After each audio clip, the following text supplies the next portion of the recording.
Okay, so basically this is a control room. This is where kind of the action takes place. The submarine's controlled from here. We've got both periscopes, sonars, we have our navigation radar, fire control system. Basically it's just where everything happens, where everything combat related is taking place in the submarine. I think most modern submarines now there's two periscopes. There's an attack and a search periscope. So the attack, it's more, the profile of it above the water is a lot more stealthy.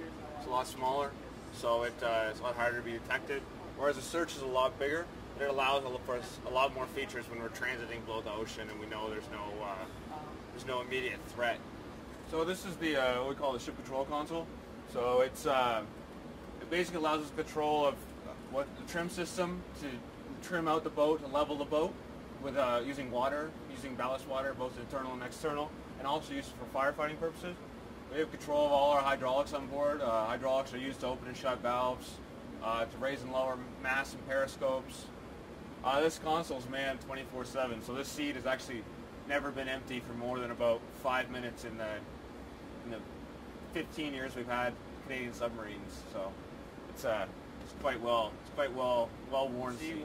Our one-man console on the other side, which allows us to drive the submarine, to keep depth and to keep course. So we have one man that does both those jobs. So these are the officers' quarters here.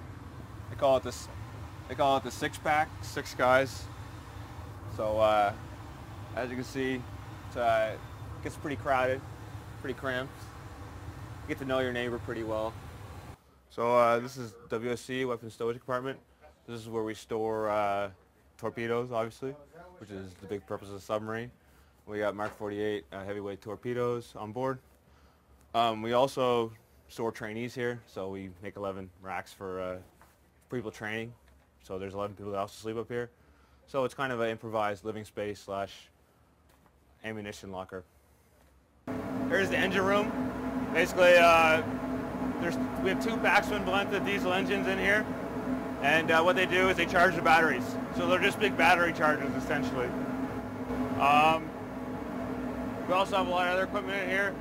We got a lot of pumps, various pumps to trim the submarine, take out water, bring back in water, to lower and raise the submarine, to lower and raise the depth of the submarine.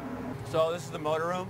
This is the electric motor, basically the housing for the electric motor, and also a lot of more control from the MCC of both the motor and the diesels. So the motor is a huge electric motor. It's driven off the batteries of the submarine, which are charged by the diesel engines.